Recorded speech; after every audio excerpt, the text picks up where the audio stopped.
কারণ আয়না ঘর ছোট্ট একটি ঘর, 2 থেকে 2.5 ফুট চওড়া, 3 ফুট লম্বা। একজন মানুষকে মাত্র 2 মিনিটের জন্য বাথরুম করার সুযোগ করে দেওয়া হতো। আয়না ঘরটা এত নির্মমভাবে তারা বানিয়েছিল, যে সময় তারা আজান পরিচালিত হতো, সে আয়না ঘরের ভিতরে তারা গান বাজনা বাজানো সাউন্ড সিস্টেম করত, যাতে করে তারা নামাজও না পড়তে পারে, যাতে করে তারা বাইরের কোনো শব্দ না শুনতে পারে। এতটাই কষ্ট দেওয়া হয়েছে ওই আয়না ঘরে যাদেরকে রাখা হয়েছিল। কথা বলো ঠিক না ঠিক? উপস্থিতি এই জন্যে বাংলাদেশের দরবেশ যার নাম আছে সালমান এই প্রমাণ, দাড়ি কেটে ক্লিন শেভ করে এই ফেকি অর্থাৎ সালমান এই প্রমাণ পালাচ্ছিল, গ্রেপ্তার হয়েছে। যদি ওই আয়না ঘরের ভিতরে যদি 10 দিন ডাকা হয়, ও 10 মাস পড়া শুরু করবে। কথা বলুন ঠিক না ঠিক? সুতরাং আয়না ঘর যারাই তৈরি করেছে তাদেরকে আয়না ঘরে রাখার দরকার আছে না নাই? জোরে বলেন আছে না নাই? অর্থাৎ যাদের জন্য কূপ ঢেলেছিল, যাদের জন্য ওই আবু জেহেল বিশ্বনবীকে মারার জন্য যে প্ল্যান করেছিল, সেই কূপে আবু জেহেল মেরেছিল। আয়না ঘর তৈরি করে বাংলাদেশে ইসলামী আন্দোলনের কর্মীদেরকে বেরানো হয়েছে।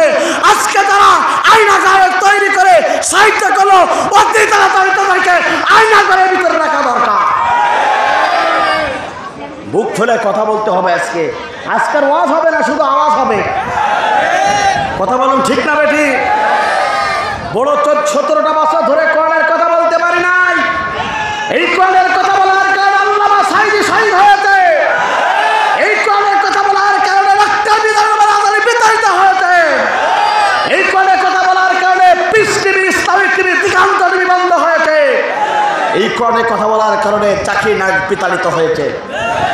কথা বলুন ঠিক না বেটি? কথা বলুন ঠিক না বেটি? এই উপস্থিতি আল্লামা সাঈদী একটা কথা বলেছিল শহীদ হওয়ার আগে। তিনি বলেছিল, তোমরা জুলুম করছো, শোনো, এমন একটা দিন আসবে, এমন একটা দিন আসবে। বাংলাদেশের ওলি হচ্ছে আল্লামা সাঈদী, তিনি একথাই বলেছিল, এমন একটা দিন আসবে, এমন একটা সময় আসবে, এমন একটা জামানা আসবে, ইঁদুরের গর্ত পর্যন্ত খুঁজে পাওয়া যাবে না। সেই কথা বাস্তবে সত্য হয়েছে। আজকে একজন ওই জালিম স্বৈরাচারের অনুসারীকে খুঁজে খুঁজে আমরা পাচ্ছি না। কোথায় যে পালাইছে আল্লাহ পাকি ভালো জানে। কথা বলুন ঠিক না বেটি? সুতরাং ইসলাম থেকে যারা বিমুখ হয়ে যায় তাদের অবস্থা ভালো না খারাপ?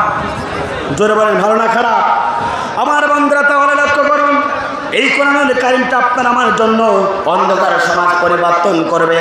আর আল্লাহ রাব্বুল আলামিন কোরআনুল কারীমের ভিতরে ঘোষণা করলেন, বান্দা শুনে রাখো, এই সমাজে আমি রব্বুল আলামিন তোমাদেরকে কবুল করেছি, আমি তোমাদেরকে মনোনীত করেছি, যার কারণে তোমাদেরকে এখানে বসার সুযোগ দান করেছি। সেটা আল্লাহ রাব্বুল আলামিন কোরআনুল কারীমের ভিতরে বলেন, হুয়া তাবাকুম ওয়া মা জাআলা আলাইকুম ফিদ-দীনি মিন হারাজ।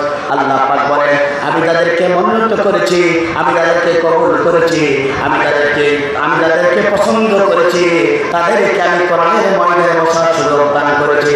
একবার জোরে জোরে বলুন আল্লাহু আকবার।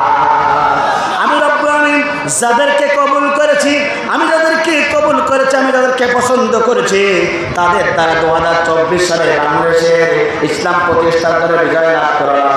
আমার বন্ধুরা তাহলে সুতরাং আল্লাহ পাক আপনাকে আমাকে এই আন্দোলনটাকে পছন্দ করেছিল। আল্লাহ রাব্বুল আলামিন ছাত্রদেরকে পছন্দ করেছিল, যার কারণে ছাত্রদের দ্বারা এই বাংলাদেশে ইসলাম প্রতিষ্ঠার জন্য শুভলগ্ন হয়েছে। কথা বলুন ঠিক না বেঠিক? এই জন্য মহান রব কোরআনুল কারীমের ভিতরে বলছেন, বান্দা শুনে রাখো, আমি রব্বুল আলামিন তোমাদেরকে পছন্দ করেছি, আমি রব্বুল আলামিন তোমাদেরকে চয়েস করেছি, আমি রব্বুল আলামিন তোমাদের প্রতি খুশি হয়ে গেছি, যার কারণে দিনের জন্য তোমাদেরকে কবুল করেছি। এই জন্য প্রিয় উপস্থিতি আপনাকে বলতে চাই, আপনাদের যে কোরআনের ময়দানে, কোরআনের মঞ্চে সিদ্ধান্ত গ্রহণ করতে হবে।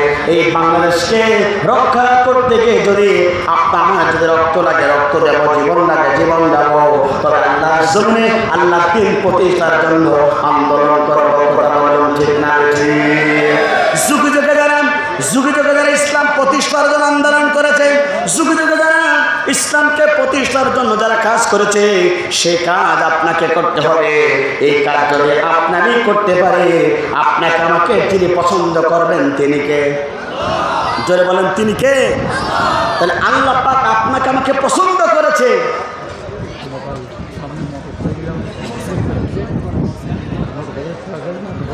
আপনারা জানেন আমার এলাকার ভাইরা পোস্টার করেনি, প্রচারণাও করেনি, যার কারণে তারা জানতো যে এখন মাঠ নাই, কারণ প্রত্যেকটা মাঠে এখন ধান লাগানো। তারা চেয়েছিল যে কোনোভাবে একটা ছোট্ট পরিসরে একটা অনুষ্ঠান করে তারা বিদায় নিতে চেয়েছিল। তো আপনারা জানতে পেরেছেন আমির হামজাকে আপনারা এতটাই ভালোবাসেন, তার চেয়ে বেশি ভালোবাসেন কোরআনকে। কথা বলুন ঠিক না বেঠে? কোরআনকে ভালোবেসে তো আপনারা এখানে এসেছেন, সুতরাং আপনারা খুশি না বেজার? তো আপনাদেরকে অনুরোধ জানাবো, ভাই লোকের অনেক চাপ, কেবল বাজে 3:20, এখন এই চাপ, তাহলে আমির হামজা যখন উঠবে তাহলে আরও চাপ হবে। তো আপনাদেরকে উদাত্ত আহ্বান জানাবো, যারা মোটরসাইকেল নিয়ে আসছেন মোটরসাইকেলগুলো ওখান থেকে পিছন থেকে রেখে আপনি আপনার নির্ধারিত একটি জায়গায় রেখে আসুন, যাতে করে আজকের এই মাহফিলটাকে সুন্দরভাবে যেন অসুবিধা না হয় আপনার কারণে। এই জন্য আপনাকে অনুরোধ জানাবো কমিটির পক্ষ থেকে যারা মোটরসাইকেল নিয়ে আসছেন মোটরসাইকেলগুলো একটু দূরে রাখার ব্যবস্থা গ্রহণ করবেন। প্রিয় উপস্থিতি, আপনাদেরকে বলতে চাই আমি আজকে যে বিষয়ের উপর আলোচনা করতে চাই সেই বিষয়ে আলোচনা করার জন্য শুরু করতে চাই। প্রিয় উপস্থিতি, বর্তমানে নয় গোটা পৃথিবীতে মুসার কাছে পরাজিত হয়েছিল, নাম তার ছিল ফেরাউন। কথা বলুন ঠিক না বেঠে? আর বাংলাদেশে ফেরাউন ছিল সবাই জানে, বুক ফুটে বলতে পারতো না, যার নাম শেখ হাসিনা। বাংলাদেশের ফেরাউনের খালাতো বোন, এই খালাতো বোনের অবস্থা কি হলো জানার দরকার আছে না না? জোরে বলেন আছে না নাই? অর্থাৎ সেই ফেরাউন কি কি কাজ করেছিল সেমনি সেই সময়, আর 2024 সালের 5 আগস্ট এক পর্যন্ত এই ফেরাউন কি কি কাজ করেছিল জানার দরকার আছে না নাই? জোরে বলেন আছে না নাই? প্রিয় উপস্থিতি, এই ফেরাউন প্রথম নম্বর সে কাজ করেছিল দেশের সমস্ত মানুষকে জিম্মি করেছিল। কথা বলেন না কেন? এই ফেরাউন প্রথম নম্বর কাজ করেছিল কি? দেশের সমস্ত মানুষকে জিম্মি করেছিল। কিভাবে? আপনারা সকলেই জানে, এভাবেই জিম্মি করেছিল। নেট সব অফ, ওয়াইফাই সব অফ করে বাংলাদেশের সমস্ত মানুষগুলোকে পাগল বানানো হয়েছিল। এ কথা বলেন না কেন? তাহলে ওই সময় ফেরাউন এই কাজ করেছিল, বর্তমানে যে ফেরাউন ছিল সেও একই অবলম্বন কাজ করেছিল। কথা বলুন ঠিক না বেঠে?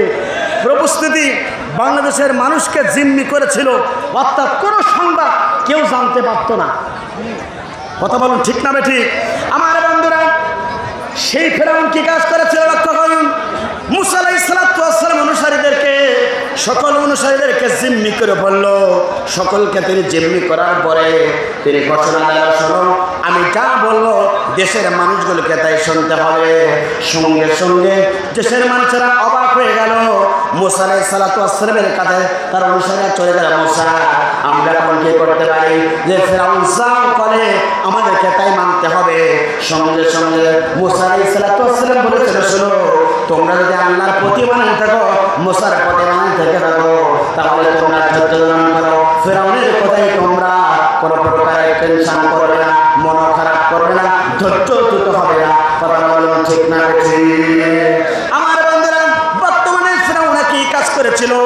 পার্লামেন্ট থেকে অর্থাৎ তিনি মন্ত্রী পরিষদ থেকে সকলকে বলা হলো তোমরা 3 জন চলে যাও, আর ছাত্র ভাইদের সাথে বৈঠক করে তোমরা তাড়াতাড়ি বলে আসো। দেশের সমস্ত অরাজকতা সব কিছু ঠিক করতে গেলে নেটগুলো বন্ধ করে দিয়ে সমস্ত মানুষগুলোকে জিম্মি করতে হবে। কথা বলুন ঠিক না ঠিক? আমার বন্ধুরা, এটা আমার কথা নয়, সেই ফেরাউনের কথা। আল্লাহ রাব্বুল আলামিন কোরআনুল কারীমের কথা ঘোষণা করলেন,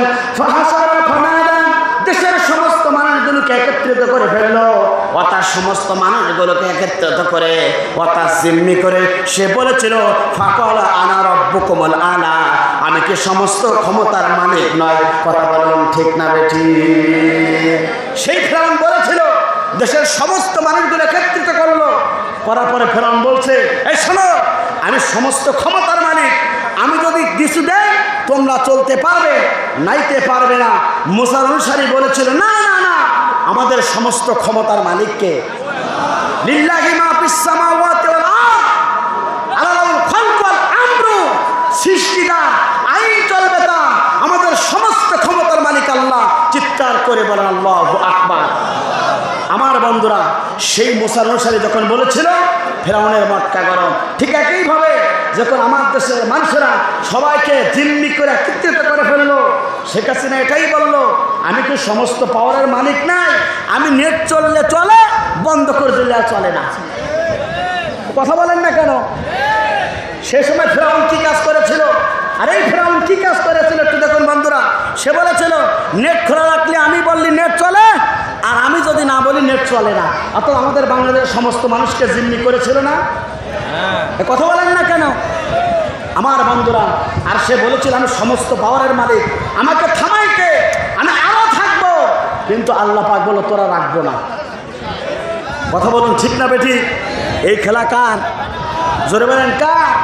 এই ছাত্র ভাইরাস আবাবিল পাখির মতো, তারা ছোট্ট ছোট পাখি, আবাবিল পাখি দেব, ওখানে কাবা ঘরকে আল্লাহ পাক তাদের দ্বারা সাহায্য করেছিল।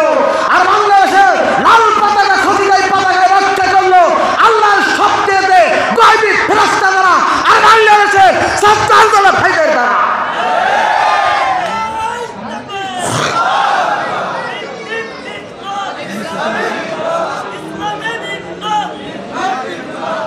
উপস্থিতি আপনাদেরকে বলতে চাই, অর্থাৎ সেই ফেরাউন জিম্মি করে এই কাজ করতে ছিল, আর এই ফেরাউন একই কাজ করেছিল। কথা বলুন ঠিক না বেঠি? উপস্থিতি অবস্থা কি শেষ পর্যন্ত ভালো হলো না খারাপ হলো? জোরে বলেন। খারাপ হলো, এতটাই খারাপ তার সেই গণভবনে কেউ যেতে পারত না। আর আমি দেখলাম ছেলেরা গণভবনে চলে গেল, যে মুরগি পেয়েছে মুরগি নিয়েছে, পাঙ্গাস মাছ পেয়েছে পাঙ্গাস মাছ নিয়েছে। মানুষের সতীত্বর একটা গ্যারান্টি আছে, সেই গ্যারান্টির একটা জামা পর্যন্ত খুলে খুলে মানুষ সব দেখানো শুরু করেছে। কথা বলুন ঠিক না বেঠি? মেসেজ মানুষ, তাই বললাম না যে তোমার মা বোনেরা আছে, এতটাই তাকে। আর আল্লাহ পাক যদি তাকে যদি একটু ধরতে পারতো, এই ছেলেরা যে কি করতো আল্লাহ পাকই ভালোই জানে। কথা বলুন ঠিক না বেঠি? সেই ফেরাউন বলেছিল আমার পাইকে, আর এই ফেরাউন করেছিল আমি সারা জীবন থাকবো, 41 সাল পর্যন্ত থাকবো। আল্লাহ পাক বলো 2024 সালে তোর বোল আউট করবো। কথা বলুন ঠিক না বেঠি? সুতরাং বলতে চাই বোল আউট তো হলোই। আরো কথা বলতে চাই, আমার ওই কি বলে আমার পাশের দেশে যে রাষ্ট্রপ্রধান, ওর নেই বউ আর এর নেই স্বামী, খাপে খাপ মুমতাজের বাপ, বোর সাথে স্বামী ফিরি। এই কথা বলেন না কেন? আর তো কোনো সমস্যা নেই, বোর সাথে স্বামী ফিরবে। সেখানে তুমি রাষ্ট্র ভাষণা করো, ইতিহাস প্রমাণ করে কাউকে কম ছাড় দেয় না আল্লাহ পাক। ধরে মোল্লা ধরে না, ধরলে মোল্লা ছাড়ে না। সবাই ধরে বারবার, মোল্লারা ধরে একবার। এই মোল্লারা তাদেরকে ধরেছে যারা যার নামাজ তাকে পড়াই লেগেছে। কথা বলুন ঠিক না বেঠি? আমার বন্ধুরা এই বাংলার জমিনটাকে পুত পবিত্র করেছিল তার বাপের মূর্তি বানাই। এখন রাস্তাঘাটে কি আর পাওয়া যায়? পাওয়া যায়? কোটি কোটি টাকা খরচ করে দেশের পবিত্র ভূমিকে নষ্ট করতে চেয়েছিল যে মূর্তি দ্বারা এদেশের দামাল ছেলেরা 1 ঘন্টায় ফকা ফক